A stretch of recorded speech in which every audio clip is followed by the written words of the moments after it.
Arteta! What a strike! What a screamer! Zola! And a fantastic goal! Arsenal back in it! And here's Liverpool, lines it up, finds the net. Arsenal are in front. It's always hard to know what to take away from an FA Cup tie against lower division opposition, but I think we can say this. Depending on the trajectory of the club, we'd have a chance to win League One. This is the Arsenal Vision post-match podcast. My name is Elliot Smith. You can block me on Twitter, Yankee Gunner. That's right. Look, things seem bleak at times, but I think what we learned in this FA Cup tie at Pompey is that should we be relegated twice, we could probably come back up to the championship. And that's because we beat Portsmouth 2-0 in the FA Cup to advance to the next round. It restores some good feeling, I think you could say, after what was a devastating defeat in the Europa League, and we covered that at length on a couple of podcasts, one on Patreon and one for everybody. So if you haven't checked those out, don't, because it's miserable. So here's the good news. The good news is we are going to put out a fantastic podcast today. The bad news is Clive is not involved, but I implore you to please stick around regardless, because Paul is here. You can find him on Twitter at PausMyPants. Hello, Pause. Woohoo. Tim is here. You can find him on Twitter at Stoberto. Hello, Tim. Hello there. Yeah, so look, we discussed this ahead of time, and I think we all agree. The individual incidents in this game are probably not something that we really need to pore over. I don't think we need to go through the game chronologically, because as a contest goes, it wasn't maybe the most interesting. I think much more interesting here is the ability to discuss the performances of some of the young kids, some of the players that we have big questions over and big interest in, and really maybe get a chance to be a little more granular on those individual performances than we would in a game that had a little more excitement, a little more eventfulness that we'd have to dive into. Intrigue. Yeah. So I think we can start by just getting this out of the way. Mike Dean is a see you next Tuesday, right? We all agree. He's the worst. I think it is kind of weird that he is like both one of the most celebrated celebrity refs and also clearly one of the worst refs. So it's not a good combination. The irony of him booking Matteo Guendouzi for the thing he loves most, which is like wild gesticulation and theatrics, is, not lost on most of us, but there it is. So that's the Mike Dean discussion. Thankfully, I think Torreira will be okay. We don't have enough information, I think, to judge that, so we probably won't dive into that too much. Tim, let's kick it off with the performance of the match, the man of the match, and that's Reiss Nelson. It is really interesting because we know that Arteta likes Reiss Nelson and rates Reiss Nelson because he was playing Reiss Nelson over Pepe when he first arrived as Arsenal coach. So I'm curious to get your take on whether this performance by Nelson may be enough to elevate him beyond Pepe once again, and just overall how you felt about how he performed on the day. I don't think in and of itself it will be enough, but it's another data point. It's a tick in his box, certainly. I thought he performed really well. I've said a few times recently I've kind of come round to him quite a lot, and I've just got this feeling that he's going to take to Arteta, and I know Andrew and James had like a good discussion about this actually on the Arscast Extra today, about like the young players really taking to Arteta and him taking to them as well, because they're kind of unspoiled lumps of clay, and he's created this democracy where he basically says, I don't care who you are, if you work hard you've got a good chance to play, and they've kind of that's lit their eyes up a little bit. But the reason I thought he really fitted in, to be honest, is because we know that Pepe's had this issue where basically, Arteta, like a lot of managers, wants one of his attackers to hold the width and one to come in. And what he's got is Pepe and Aubameyang, who both want to come in. And so Pepe has kind of been relegated, I guess, for want of a better word, to that guy who's holding the width of the pitch, and it doesn't suit him. It's not what he wants to do. And not only that, but he's very left-footed, so it doesn't really, and he's got no overlap because we don't overlap the right back. So it just really, really doesn't work that much for Pepe. Whereas with Nelson, I think Nelson is a much more naturally chalk on the boots kind of wide player. The fact that he's right-footed as well, came in very handy on both of the goals. I think in fairness as well, he had a little bit more to aim at. I think Nketiah, particularly on the second goal, I think Nketiah, and we saw this from his goal against Everton, he's much more likely to go and try and attack a cross than Lacazette is. Lacazette isn't really a player that attacks crosses. He wants the cutback. And Nelson, I haven't seen Nelson do like the cutback too often, but he can get a good ball in on his right foot. So I think this was set up quite nicely for him. I think that, as much as I don't think that quite gets him ahead of Pepe yet, I think that's food for thought for the manager if he's thinking, and I'm sure he knew this already, that Nelson's probably more suited to Pepe's role than Pepe. It's just Pepe's more talented, and there's something to weigh up there. So yeah, I thought he was excellent. I think you've got to take into account the opposition, and not only was it League One opposition, it was heavily rotated League One opposition because Portsmouth made 6 changes because BT moved this to a Monday night and made their schedule a lot worse. Something to bear in mind for TV companies when you're trying to promote your own products. Perhaps don't shit on the teams who are taking part in it. Maybe they won't play their reserves if you don't put the games at stupid times, but that's going to fall on deaf ears certainly. So I thought he was a real standout, and not just for the 2 assists for the goals. I thought maybe in the first half I thought he was maybe a little bit isolated out on the right hand side, but as the game opened up a bit, I thought he was I thought he was a very good outlet for us. Yeah, he showed a little more burst than I think he had previously, which was good to see. By the way, to your point about shitting on teams and making it difficult for them to play their full strength side in the cup, I think it's always interesting that when the narrative around disrespecting the cup comes up, it's always the big club disrespecting the cup. It's never the little clubs, despite the fact that a lot of times the smaller clubs are the ones who are rotating to prioritize a promotion campaign. So, yeah, I mean, it's true for everybody playing in the cup at this time of the year. And Paul, I touched on something that I think is important with the Nelson conversation, which is I think that what I'd seen a lot from Nelson prior to this was a functional player, a player who could operate within the system, was clean in possession, did the work defensively. I feel your brother. Yeah, and while that's great, what I wanted to see was a little more precociousness, right? A little more of what Saka's shown, a little more burst, a little more athleticism, a little more of the special sauce that makes you think someone has a higher ceiling. And again, level of competition notwithstanding, I just thought athletically and in terms of sort of his dynamism, this was a slightly different performance than maybe what we've seen from him. I know he had the 2 assists. I don't know that either one of those in and of themselves are the spectacular moments of the game, but I just think overall he showed more excitement in his game. Do you agree with that? Yeah, so I'm like you and maybe a little bit like Tim. I wasn't quite sure what a Reiss Nelson was really before. I mean, we saw him during the summer, and I've watched as much as you can watch online of the youth teams coming up, and I've seen a bit of him there.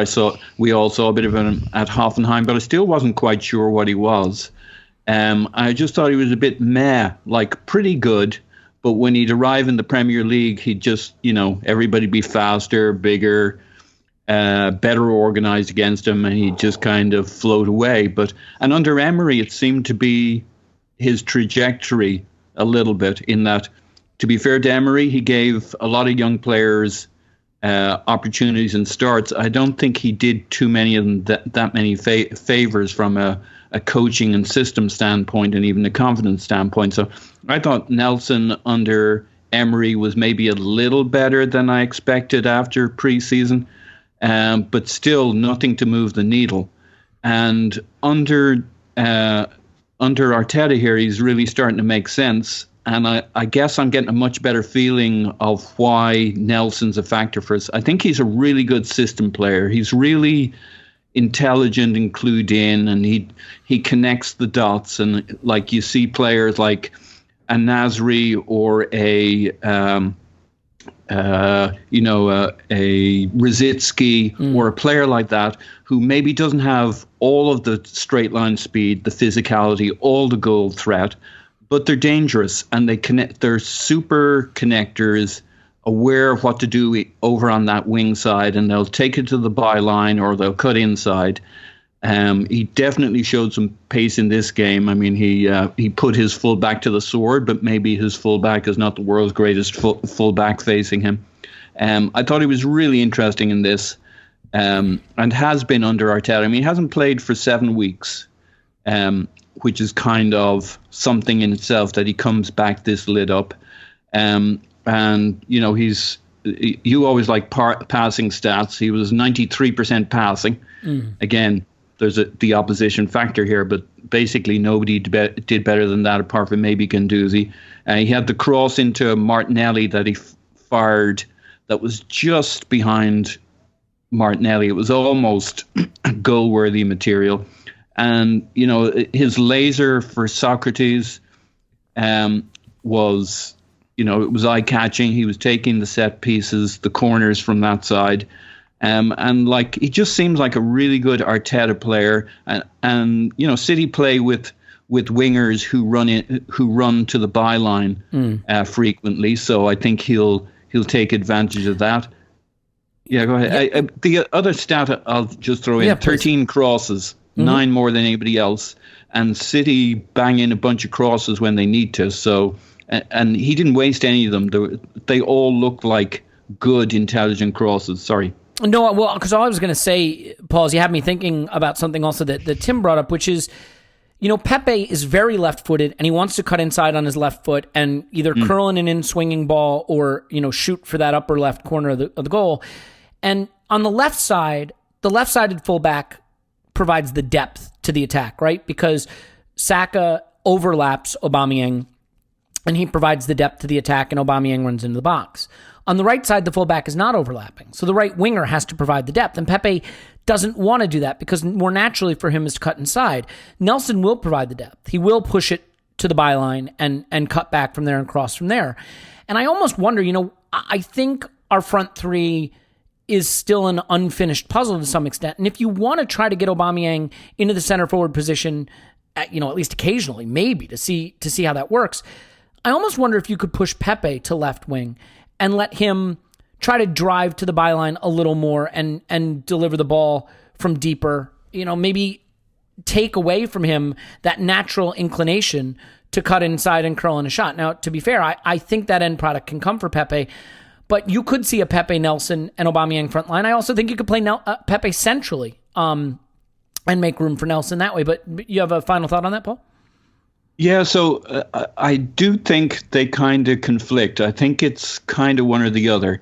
Maybe Nelson can play from the left too, obviously as a cut-in, as he builds his confidence. But he's looked best from the right. I think the one thing that stood out for me in this game, and Arteta talked about him being very good 1v1, is he was very good 1v1. He has an unusual thing I haven't seen in too many players, that ability to kind of, he's running forward, but he's kind of drifting left and right and putting the defender off his step. And you just don't know, he could go either way at any time. And it's delicious to watch his dribbling and the pressure he puts on the defender against him. He can take you either side and the defender knows it.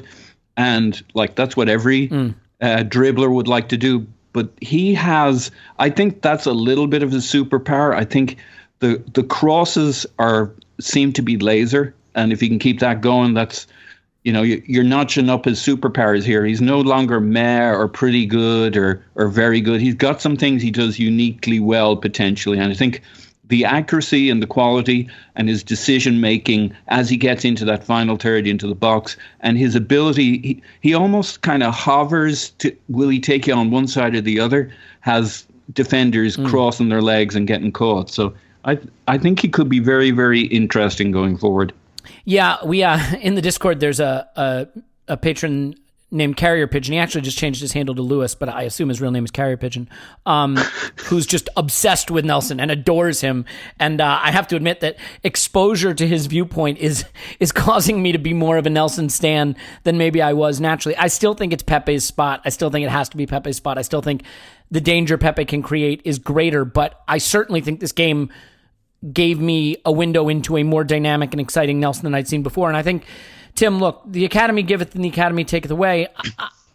It is tough. There is a tendency with all the Academy kids, and not a bad tendency, a natural, normal, healthy tendency to want to love them all, believe in them all, have patience with them all, and trust them all to make it and become superstars. Tim, I do not think Joe Willock is going to be a superstar. I don't want to kill the kid, but like, I don't see it. And I don't see it to the point where I think that Mikel Arteta has maybe made a mistake this season in trusting Willock to the extent that he has, and that extends to Emery as well. And I realize there must be something there that they see. That he's a player who's been trusted a lot, who kind of went from nowhere to suddenly being part of the plan. And I think some of his athleticism carrying the ball forward is very exciting and intriguing, but I think he gets too many basic things wrong, and certainly in the final third, which can be tough for all young players, but slow to make decisions and not clean with his decision-making. Let me give you something from Scott's By the Numbers column that he did for Arseblog. 21 total turnovers, led all players. 29.6%, the percentage of his total touches that ended up with him giving the ball away. So about a third of the time he touched it, he gave it away. 67% pass completion. The expected passing model expected an average player to complete 84%.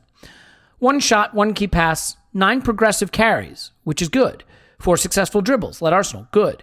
Had some tackles, some block passes, clearances, and ball recoveries. I'm not really sure that he's value for the playing time right now. And I think you look at Smith Rowe sort of thriving in his loan and a player who looks like he has a very high ceiling and could really be a part of our future. I don't see, based on what I've seen from Willock right now, that he is ready to be in the first team. And I'm curious to get your take on whether you're prepared to say next season is a loan season for him, or maybe a move for him, or what the future holds, and if you're as sort of concerned about where he's headed as I am. Yeah, I am. So I don't disagree with you. I quite like. I was thinking this last night watching him. I like the idea of Joe Willock, by which I mean, I think he adds things that nobody else really adds. At least he has attributes that nobody else really has. Well, it's the progressive carries, right? I mean, that's what it is. Yeah, yeah. And actually, he was picking up really, really good pockets of space and getting the ball on the turn and turning them but just the execution just wasn't there. As the statistics you just quoted kind of suggest, there was just too many, and it wasn't like those weren't necessarily because he was trying the difficult pass or because he was trying a through ball. It was quite often it was just fairly routine, or he was just falling over. And I was watching him last night and I was thinking, I really want a player like that there, but just better.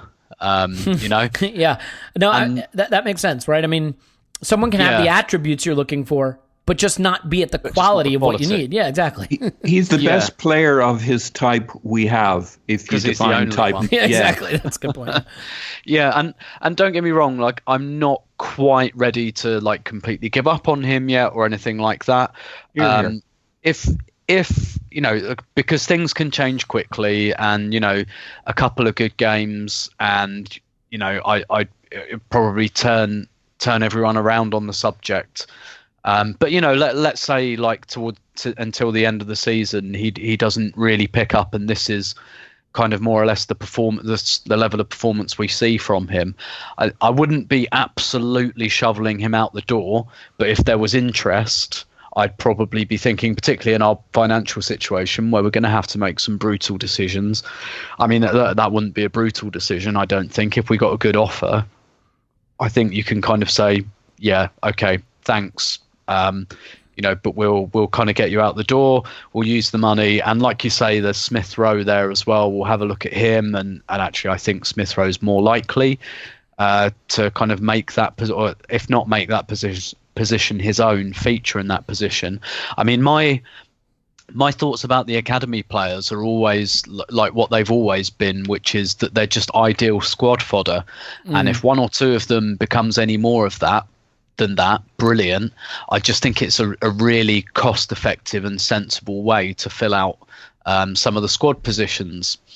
But with that still comes a fair amount of turnover. And I was having this discussion online today, actually, because no matter who you buy or who you have as your squad backup, basically your backup players, there should be a churn there, because you don't want guys sitting around. Like if after 3 or 4 seasons, the person you've got as the kind of squad deputy hasn't forced their way into the team, then they should be thinking about moving on, and if they're not, then it's probably because they're not ambitious enough. Kieran Gibbs, for example,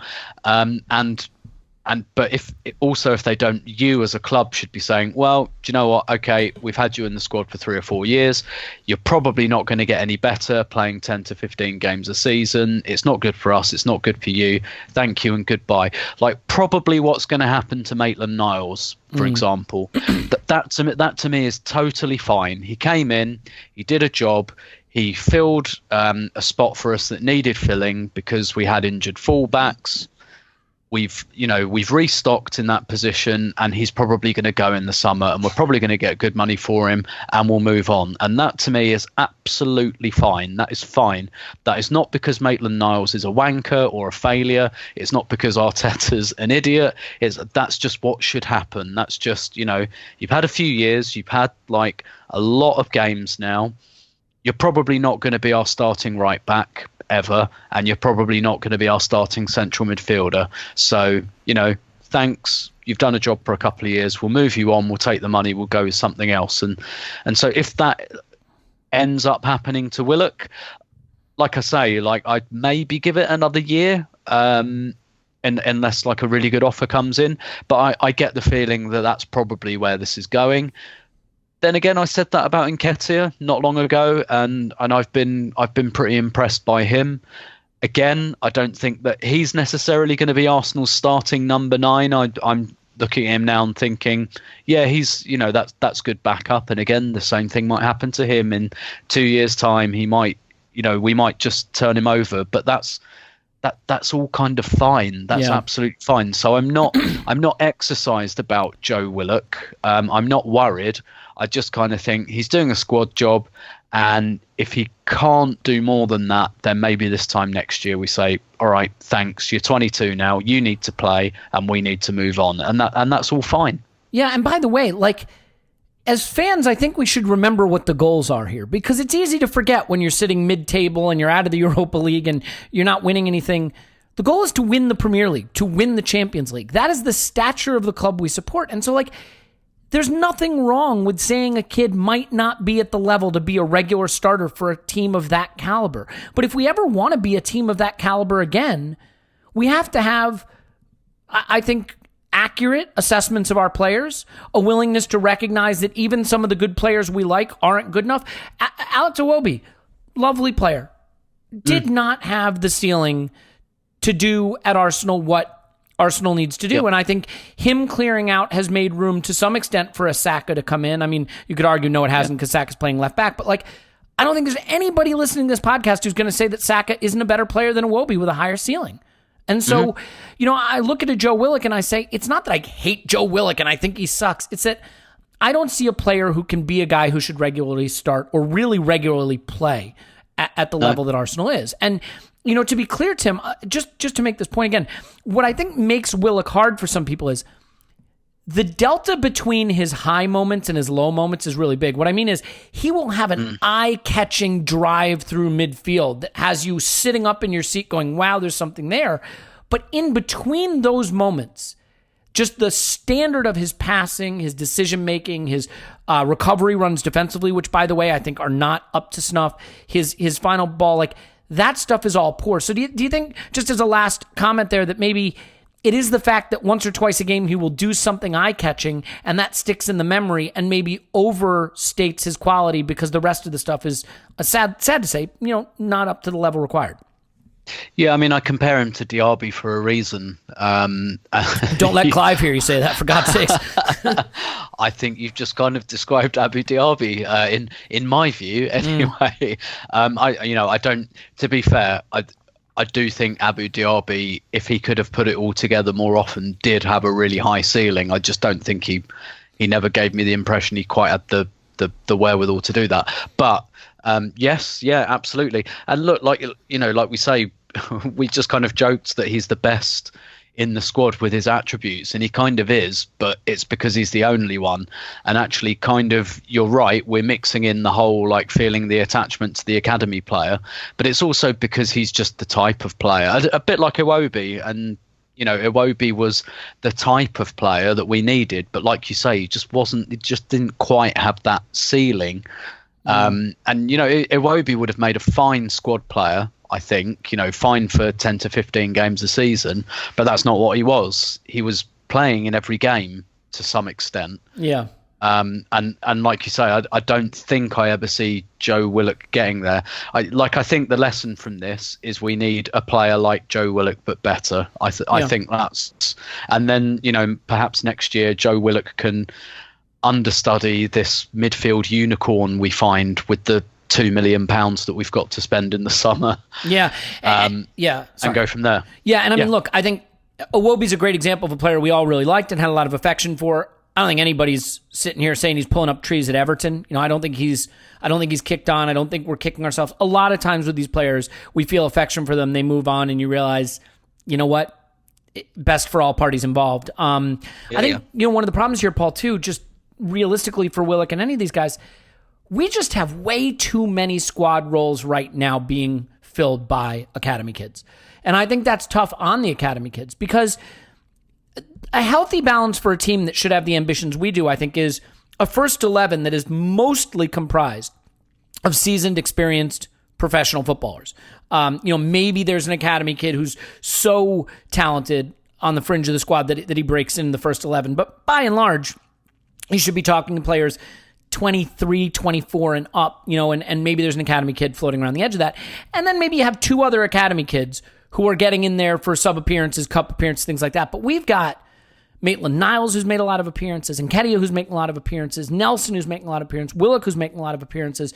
We've got young kids like Guendouzi and Martinelli making a lot of appearances. Obviously, Saka deservedly making a lot of appearances. And I think you stack all of that on top of each other, and it's too much. And kids are naturally going to be inconsistent. And then, to make it worse, they're having to play in a lot of games where a lot of them are playing at once. So they don't have the benefit of being surrounded by some of that more elite, more experienced talent. And that just makes it a tough situation, I think, for any of them to thrive. I do wonder if Willock struggles with that. You look at, he's got Guendouzi behind him, and he's got Nelson next to him, and he's got Saka or, Martinelli next to him, and Nketiah in front of him, and you say, it's not like he's getting carried through the game by seasoned pros. So I do think that's a caveat for some of these guys, that they're having to come in and basically play with a U20 squad against professional teams. But yeah, we had 7 under 23s in this, which is great. It's a credit to us, which is great. But I mean, as a result, what would Willock look like playing with Pepe, Aubameyang, Lacazette, Ozil, Xhaka, Ceballos? I mean, it might be different. It means not. You'll lack some structure, you'll lack some spacing, you'll lack game management and those kinds of things, which exactly. When things are going great, but when we're struggling to get hold of a game, to get the rhythm of the game, players, we may look a little underpowered. I think Willock, again, has a couple of unusual properties. I mean, his athleticism is excellent. When we're on the counter and he pulls away with the ball, if he goes past a player, that player ain't coming back. His final third decision making needs to improve drastically, and we also haven't seen him do that other thing, the Ramsey thing of getting into the box and on the end of the ball, which he was somewhat prized for earlier in the season, and I think why he started playing a more advanced midfield role. So while I agree with what you lads are saying on Willock, I think I don't think he's just average. I think he's got some real issues in terms of quality, in terms of his passing and the final ball, that if it can be addressed, I don't know if it's partly coachable. I don't know if it's totally coachable. I still think he's not average. He's a mix of really good and really poor quality. Yeah, that's my point I made earlier where I said the delta between the good stuff he does and then everything else he's doing at a poor level is too big. Like, from your professionals, I think you need to have more predictability in the performance you're going to get from them. If I was a coach, a guy like Willock would drive me nuts because I just don't know what I'm getting from him. It's possibly why Pepe's hard to select for coaches, because similarly, they don't, much like Pepe, I don't think anybody knows what you're going to get from him. Yeah. He's definitely got a huge issue with consistency. It was interesting what Arteta said on Nketiah about. He said he was phenomenal, great work rate, which Willock shares, but he had the rhythm going into pressing, which I thought was very interesting. That he sees an intelligence there on the pressing and how he goes about it. Can I push back on something there though? I see that. Yeah. I don't think Willock's work rate is good. I think it's terrible, and this is one of the things that really disappoints me with him as a player. I think, given his athleticism, I think his concentration. But the extent to which he jogs back defensively and doesn't make aggressive recovery runs and doesn't really close down the angles. Yeah, that to me is a problem. Where he does have work rate is when he knows what we're doing. Like when his job is to press across their back line. Mm-hmm. I mean, look at him in the second half. He ran his fucking legs off. But that's different to he doesn't switch on to the danger when we're out of possession, that's fair. Which is what I kind of, there was that moment early in the season where Emery was cheering on the sidelines. Willock lost the ball and then chased back and had a delicious tackle. And I'm like, Burnley game, maybe Burnley or Newcastle might be the first game of the season even. Yeah, I think it was Newcastle. Anyway, he lit us up and he lit the crowd up, and it was great, and that's exactly what you wanted. But that was kind of it. He has, and the waste of it. You look at these young players and you think to yourself, Jesus, if I had your abilities, there's certain things that are under your control. That's under his control. And he could be lighting it up in midfield, getting back, covering, being the guy that rescues the team. I don't really get it. I've never played at that level, so maybe I don't know all the shit that's going on. But man, he has the ability for recovering tackles that probably nobody else in the team has. The interesting contrast with him and Emile Smith-Rowe would be they could both play in that area of the pitch. But if you're looking for somebody with defensiveness, it ain't Emile Smith-Rowe. He is a guy who switches off when they lose the ball and he's a bit like Ozil in that respect. He's waiting for the counter. When we lose the ball, he's thinking, oh, great. We'll get it back in our third. They'll pop it to me, and then we'll go on the counter. So I'm not sure we'll fix that problem in the summer. I want to give you a chance, Paul, before we talk about some of the other kids, to talk about your first love, Pablo Mari. So you finally got a chance to see him in action. Was it everything you hoped for? It was mostly what I hoped for. We didn't get to see him in a foot race going backwards because I have my pet theory is he's actually fairly fast. I think he's maybe not as fast as we might like is he has that Mertesacker not super quick feet. I don't mean in terms of a sprint or traveling across the ground. He just has that kind of graceful slow motion way of and against really quick nippy players. I think occasionally he'll cut out, but he has the elegance of a giraffe moving across the savannah. He had some delicious long balls. You might say that a second time. Oh boy. It's an unfortunate turn of phrase. I think there were some significant things came out of this game. Arteta could have started any number of centre-back pairings, but he chose Riess to the right of Pablo Mari, which might mean nothing. Or if my suspicions are correct, that could be the quality centre-back pairing he's hoping to come to prove itself out for the rest of the season. And they did quite well together because the worry always for me with Mari was that he become into the Riess spot, and Riess was relatively undroppable given his seniority and leadership within the team. But I think Arteta was trying out something significant here. I think the other significant thing is Ceballos again starting in midfield and Guendouzi matching up. And it's Portsmouth, but doing well in this encounter. Obviously, Xhaka is going to come back into the frame, but Torreira could be out for a while the way he limped off. So I think it was interesting to see that particular lineup in midfield and it doing well, and Ceballos kind of holding things down. It's interesting that he said Sokratis was moaning about right back, which he said somewhat lovingly, about having to play there. And we know that face Sokratis has. But Sokratis has also made comments about where his future is in the summer if he's not been played. So I think his moaning has a little bit more to do with not playing centre-back than playing right-back. Yeah. And I just wonder if that that centre-back pairing may not be significant in the end. Yeah, I'd be happy for Sokratis to play his preferred position at centre back for another club. I still quite like him, but I think he's horrifically bad. I think he's a terrible player. Yeah. But just to be clear. Thanks for prompting me. So yesterday, Elliot put in his WhatsApp his preferred 11 of the season going forward. He picked Mustafi. It was wonderful. I didn't know what else to do. There's nobody else to pick. Well, maybe it's Marine now. You do Tim, not need to explain yourself. I can't believe I'm about to ask the question this way. Did Mari do enough to take Mustafi's place in the first team? I mean, again, we're not there yet, and Portsmouth left out their two top scorers this season.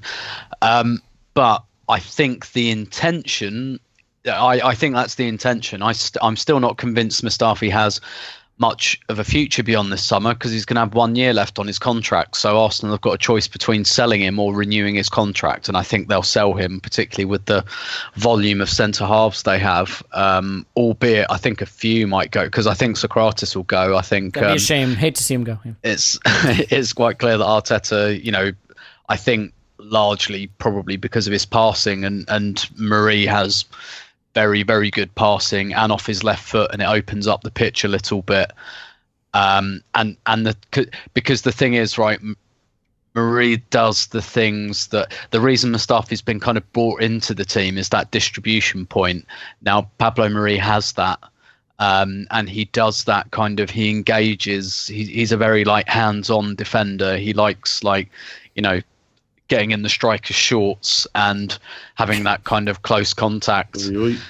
And so it's very I know he's built like Per Mertesacker, but he doesn't really play like him. Run like him, to be fair. No. He's not like the drop off one. He likes kind of he likes engaging with attackers and he likes defending. But you've seen already he can really ping the ball off of that left foot. And that just gives Arsenal another angle to go from, and he's quite good at moving into that kind of left back space because that's what he did at Flamengo, who played Felipe Luis there, and he pushes up and runs up that flank all day, so he's very used to covering that side. And I think this was probably the first part of a trial run for him, and I think the intention is that Pablo Mari does displace Mustafi, whether it's now or certainly next season. I think that's probably what he's got in mind. And this was a decent first audition for that. I don't think, what's our next game? Saturday at West Ham. I still think Mustafi will play, and Mari will probably be on the bench for that. But again, a bit like Reiss Nelson, it's another data point. Same for Nketiah, it's another data point. It's another kind of, yep, okay, I can trust this guy, I think, but that doesn't necessarily mean I'm going to drop the other guy just yet. But it nudges him a little bit closer. So yeah. Yeah, and look, I know I just savaged Sokratis on this podcast, but I want you all to thank me because it was my savaging of him in Discord throughout the first half of the game that led to him scoring quite brilliantly, just smashing it into the back of the net after I'd done nothing but spend about 40 minutes roasting him in Discord. So well done, Elliot. Hey, I do it for the people. My jinxing, my superpower is jinxing things. But if I can use it for good, if I can use those powers for good, then why not?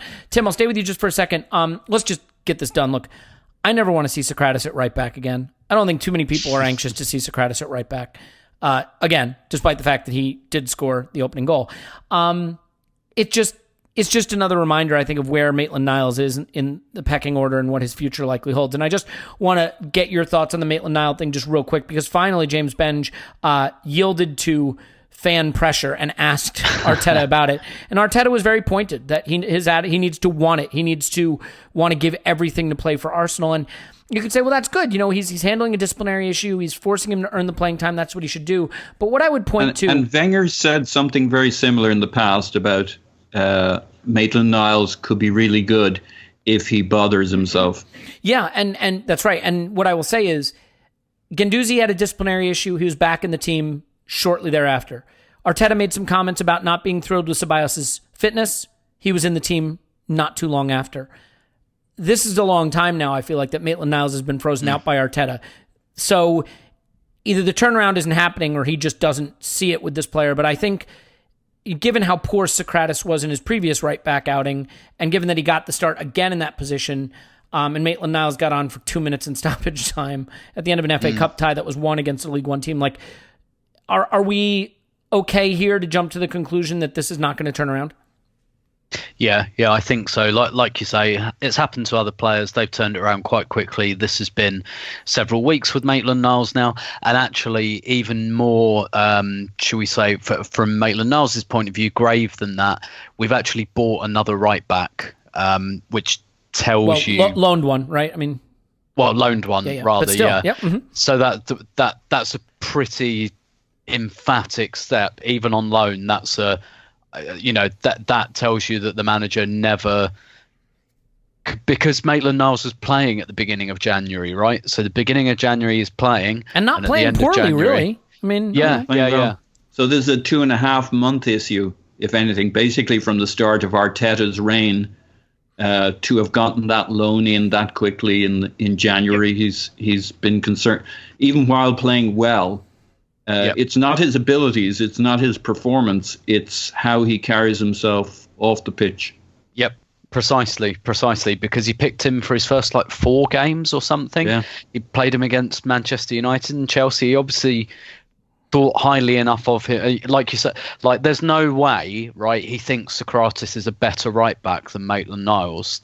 He doesn't think that, otherwise he'd have done it from the beginning.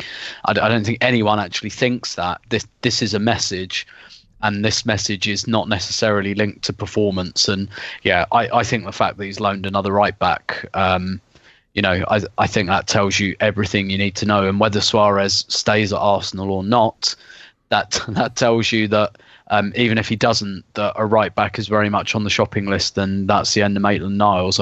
I think this would be some turnaround now. This would be almost Coquelin level turnaround if he's still at the club next season. Yeah, I mean, Maitland-Niles has that really interesting mom. And but that has been an issue for a while. I mean, to be fair, she's been out of the. My understanding is that he kind of separated from her, right? But exactly. I mean, your mom's never out of the picture, even if she. And I don't really want to get in. I'm just saying. It's private, it's personal. It's very sad. Honestly. It is. But we've always had this sense of Maitland-Niles kind of been there mentally and kind of not been there.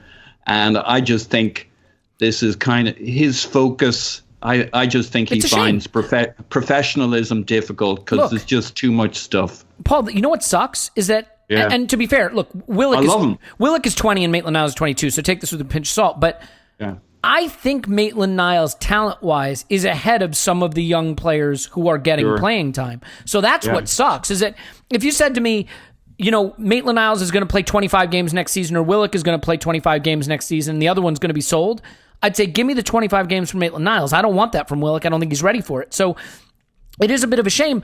And look, there are some people that have reached out to me on Twitter and stuff and said maybe he just told Arteta he doesn't want to play right back. He wants to play through the middle. He wants to play, on the right wing. That's insanity. If you're a 22-year-old academy kid on the fringe of the first team who hasn't played much and your only path to regular playing time for a big club is right back, you fucking play right back because it's a career. I mean, he's never starting in midfield. He's never starting at right wing. So the idea that that a 22-year-old fringe first teamer would demand to play in any position is insane. That's not happening. And if it did happen, he's getting some really, really bad advice. I mean, Aubameyang, for a position that is now one of the most exciting and interesting in football. Good point. Really good point.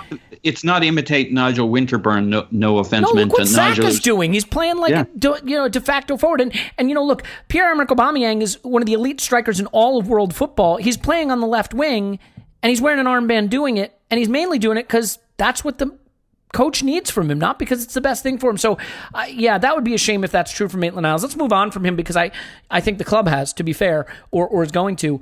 And Paul, stay with you just for a second. I don't know that there's much to talk about with Guendouzi. I thought this was a perfectly fine game, and in the second half, I thought he was really good.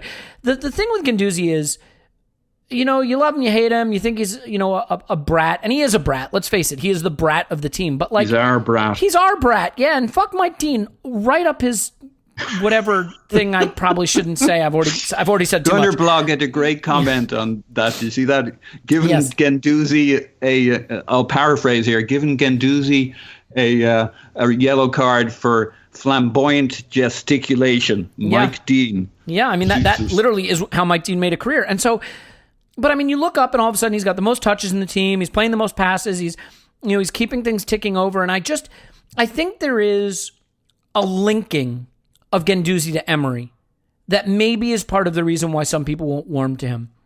He was very much front and center with the Emery era, very much a symptom and a sign of it, and that he was often bypassed defensively because at first he wasn't switched on that way. He would complain a lot and gesticulate a lot and throw himself to the ground a lot. I mean, he was what, 18 when he arrived, 19, so it is what it is. But I just still see a player who I think the sky can be the limit.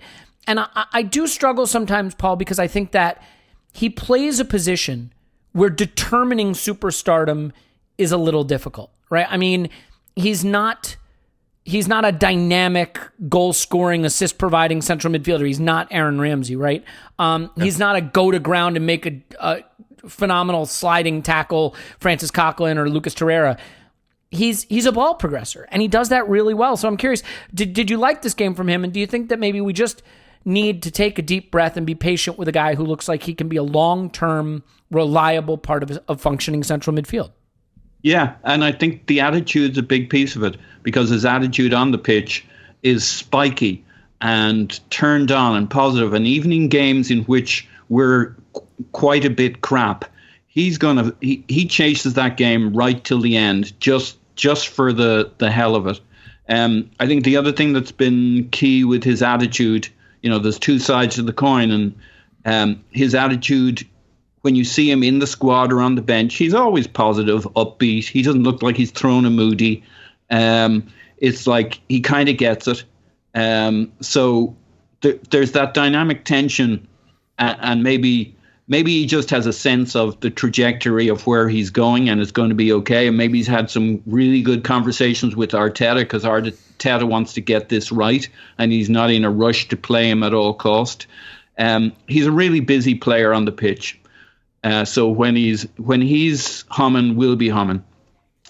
Covers the ground, but he needs that player who can kind of counterbalance that, because it is, again, in terms of his superpower is getting around the place. You don't want him nailed to the floor. That's not how he sees the map of the pitch. He moves to where the action is. He's busy. He gets on it. He imposes himself on the game. He determines the character of the game. In the engine room there, and you need somebody to balance him out. And I don't know that's always Xhaka. I like it more with Torreira, who's now potentially injured for a while, and I think he's the better counterbalance to him. And maybe next year it'll be somebody else. Maybe we need the DM that Arteta not just likes but loves to play alongside Guendouzi. And we got to be patient with Guendouzi. He's obviously under Arteta. He's no longer going to play every game. But he's probably going to be playing a bit more now if Torreira is out for a few weeks. Ceballos is in the mix. Xhaka seems the regular starter, so it seems like Xhaka plus one of those two. I know what you mean about the frustrations with Guendouzi. I think his challenge is that he can't totally shape a game on his own from midfield, and I don't know that we have the perfect partner for him. So it's kind of a double-edged sword when he plays, but I mean, anybody who can't see that he's an eye for the game, he can drop, he can take the pressure. I do think he dallies a little too long when pressed or with his back to goal, but he mostly pulls it off. And maybe if Ceballos and Guendouzi in this game were fun to watch. I don't know how many senior games will get away with that pairing, though, but they ping the ball around. Yeah, I would say this too. I mean, you know what disappointed me is when Willock came off late, Ceballos moved into that 10 position. Instead, so it was Xhaka and Guendouzi deeper and Ceballos ahead of them.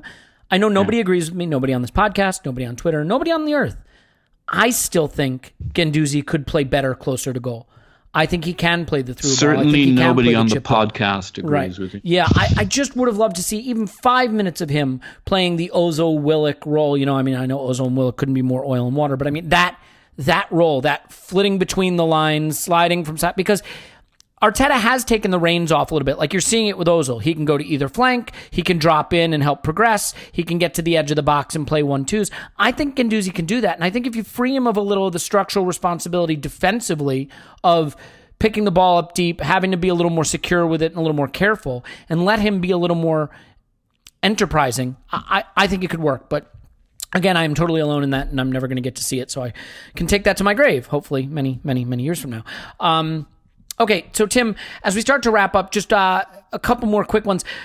We touched on Nketiah, but maybe just to follow up on this, I think we all had a bit of Nketiah skepticism, but if you keep playing and you keep scoring, and the coach keeps picking you, that's really all you can ask for. He looked good in this game. Again, caveats about the caliber of the opposition notwithstanding, but given what we've seen from Lacazette recently, I think you kind of have to presume that the center forward role for right now continues to be Nketiah's, correct? Yeah, I think so. And what a good decision it's proved to keep him, actually. I must admit, I was a bit confused by it. I think everyone was surprised by it, and I was slightly confused by it. I thought, do we really need... Well, obviously it's nice to have another player around, but is he really going to get game time? But he's got game time. He's scoring goals at a time when our first choice striker isn't. So it's proved to be a really nice decision. And even if it's only for these cup games, which it hasn't been, he's been playing Premier League games as well. And who knows, maybe Olympiacos would have turned out different if he'd started that game as well. This has proved to be so far a really, really nice decision, and a really good one. And yeah, I always felt that maybe he was just slightly below Arsenal's level, but starting to maybe change my mind on that. I think I tweeted something earlier, and I know we had this conversation already about the amount of money clubs in the top six have wasted on backup strikers in the last few years, and even if Nketiah could do that would represent really good value for us for a couple of seasons. But I mean, at the moment he should start on Saturday, right? And that's all you can ask. That's all you can ask of Eddie Nketiah. The day that decision was made to keep him here, if someone had told you 6 weeks later that he'd be in line to start a third consecutive Premier League game and totally deserve it, you'd have taken that. Oh yeah. You know the problem for me, Tim, is that ultimately, like, I would give anything to get one look in a real game with the real team around him at Martinelli at center forward. It's funny. Nelson was the star of this match, and there were other players that shined.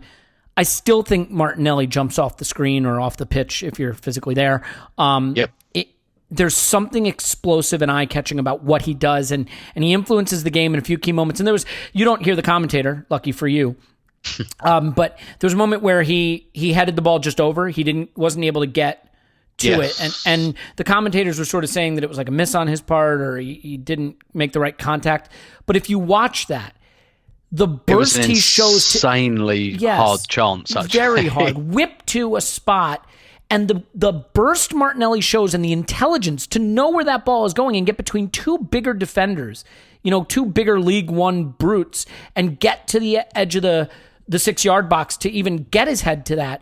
That is striker mentality right there. So do you agree that he still sort of flashes that brilliance every time he's on the pitch, and that, gosh, it'd be fun to see him play striker at some point? Yeah, and I think what he does off the ball as well. I mean, maybe he hasn't quite got the kind of the back to play link and all of that, but you don't have to have that in a striker. You can do it other ways. I think that's his future. Definitely. He beat a guy on the byline like he wasn't even there, right? Remember that? Yeah, he just went right by him. And there was a point in the second half. Nketiah, wasn't it? Yep. Yeah. And there was a point in the second half where he just, I don't know, something really lit a fire under his arse, and he was just running around, and he's pulling out some tricks as well. Do you know? I've said before that he reminds me of Luis Suarez, just in terms of his style. And I don't know if you remember when Tenacity. Suarez first went to, yeah. And when Suarez first went to Liverpool, he was playing slightly wide of Sturridge. And then eventually, I think Brendan Rodgers thought, no, we got to put this guy through the centre. I think you reach a critical mass with players like that sometimes, and you think, no, this guy's got to go through the middle. I definitely think that's Martinelli's future. Yes, and I'd be up for seeing that. I'd definitely be up for seeing that. It would mean Arteta slightly changing the kind of the structure and the intent of the front line, but I don't think that's an absolute no. I still think Guendouzi has a very high ceiling, and I believed in him since he arrived, and I still believe in him. I have never been more certain a player is just going to make it, period, at our level and then beyond, like I am with Martinelli. Like, it's not even, barring some massive injury, I can't believe I just put that out in the world, using my superpower for bad there, there's just no way I can see anything but the sky being the limit for him. It just, the talent is too obvious. So how about this? How about I give you a fun question to wrap up with? Paul, start with you. Where would a team of all of our kids next season finish in the Premier League? So, all right, you can have Leno in goal because I don't think Martinez is any good and he's not a kid anyway. But you'd have, let's say, Maitland-Niles at right back. Call it, like, can you count Saliba and Holding or Chambers and Holding or, whoever you want to throw in there? I'm taking Saliba. All right, Saliba and Holding. Saka, I guess, would be your left back. Your midfield would be Guendouzi, Willock, and Smith Rowe. Your front three would be Martinelli, Nketiah, and Nelson. I mean, could that team stay up? Stay up, yeah. You think that's a mid-table team? Yeah, I mean, Arteta would have the summer to work with them to try and do a Bielsa. I mean, if you look at the Leeds team who gave us so much trouble, they were basically less talented, but that age profile and experience profile, maybe they're a little older, but not a huge amount in it. And yeah, it took Bielsa maybe 2 years to get them to that level, but they nearly got up last year as well. So I think, we'd probably struggle as the season went on and the grind of the league kicked on. I think in terms of its overall level, it would be probably mid-table or just below mid-table. The grind of the Premier League, it being their first true campaign, relying on their own experience and energies, that might be more the issue rather than their ability and their level, just the grind of a full season. Even with depth, it's a grind to do 38 games and multiple competitions. That's the thing I think that would hurt them the most. But I think ability-wise and level of play in a run of games, I think they'd have games where they looked absolutely excellent. But on the average, maybe mid-table, a little bit below mid-table. You agree, Tim? That'd be my take. Yeah, I completely agree with that. I think in a one-off game they could hit a really high level, but yeah, I mean we saw this with the when Wenger kind of first did the Project Youth thing, and that was a supremely talented team, and some weeks it just took teams apart. And then some weeks it went away to Blackburn, Newcastle, and got roughed up and couldn't quite do it. And I think that's just what you'd get with a young team. So, yeah, I completely agree with Paul. It'd probably be mid-table, but not so much because of the ceiling, but because of the grind that Paul describes. Yeah, and I mean, to be fair, we're mid-table now. So yeah. The one issue with the team would be goal scoring. I mean, I'm definitely an Eddie believer, but he's not ready to take the team goal scoring wise for a full season. No. You would need, if it's that team plus Aubameyang, and Aubameyang doesn't have to play every game, but you kind of need Eddie rotated with one other really good goal scorer. If Martinelli's ready, great, but that could be a stretch even with those two.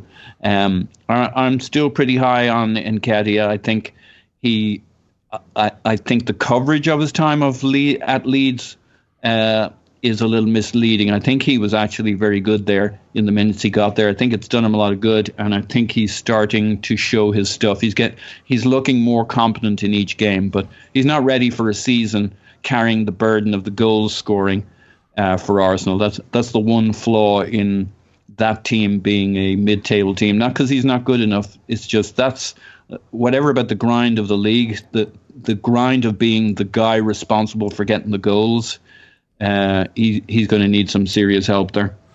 Yeah. I mean, but Tim, it's pretty remarkable to think that we could put 11 kids on the pitch and be a Premier League side. I mean, that it shows. You know, it's weird, right? In a way, I feel like we are blessed with tremendous depth of decent academy talent, when really what you'd almost rather have is like 3 superstars or 2 superstars. Now, to be fair, we might have a combination of both because Saka is a superstar, no question. Martinelli, not an academy kid, but looks like a superstar. You know, I think Guendouzi has a high ceiling. So, but can you remember as deep a crop of players with as much likelihood of making it at a high level as what we have right now? And let me ask you this: how much of it is that we have more than we've had in the past, and how much of it is the level at Arsenal has just dropped, making a path to playing time available to these players? Like, is it that the crop is that good, or is it that the circumstances at Arsenal have made the path to first team football easier?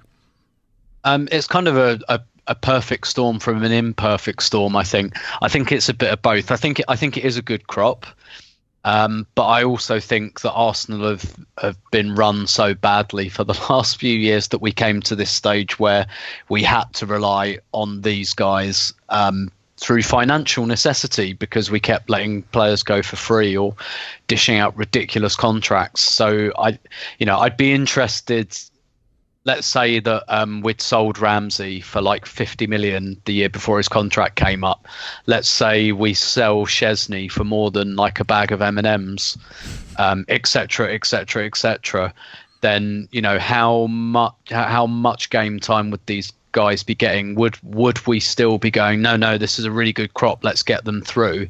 Or would we have spent the money elsewhere? My view is they should, for reasons I've stated many times about academy players, you know, making real sense as for filling out your squad, but also maybe 6-7 years ago, maybe not even that long ago, the academy was run really badly, and you know the academy team got relegated, and you know, like the actual competition isn't the important thing at that level, but standards really slipped there, and so you know there had to be a review of what was happening. And I don't know how much that's responsible for this crop as well, but it's kind of I think in short it's like a mixture of two. It's because we're short on money, and we have to make some decisions and tighten the belt. But I do think it's quite a decent crop of players. But then again, like a few years ago, when I used to go and watch the reserves in about 2012, Bellerin and Gnabry played in that team together with Chuba Akpom up front. And you know, if it often depends when these players come through as well. You know, like if Nicholas Bentner was a couple of years older, I think he'd have had a very different Arsenal career. I think he just came through at a time when we had Robin van Persie. Whereas if he was, you know, a couple of years younger and he'd have come through in the Giroud era, I think he might have got more joy. So you know the problem though, there's just depends. So many beautiful, sexy taxis in London, you know, to have sex with. If you don't know what I'm talking about, you look it up. Yeah, okay. Sorry, I had to sneak it in. Yeah, maybe don't Google it at work though. Fair enough. He was hailing the taxi. Yeah. I think it's a mixture of those things really, and I think we'll be able to tell the quality of this particular crop in a couple of years. Let's see who's still here in a couple of years. I think that will tell us a lot. Yeah. All right. Well, I think we leave it there. It was a fun day for the kids to show us what they're all about. And I think we are starting to really get a clearer picture of who's legit from this crop, and maybe some of our preconceived biases being tested and challenged a little bit, which is always a good thing. And we'll see if this has an impact on the team that Arteta selects, with Manchester City away potentially being moved to midweek next week between the West Ham and Brighton games.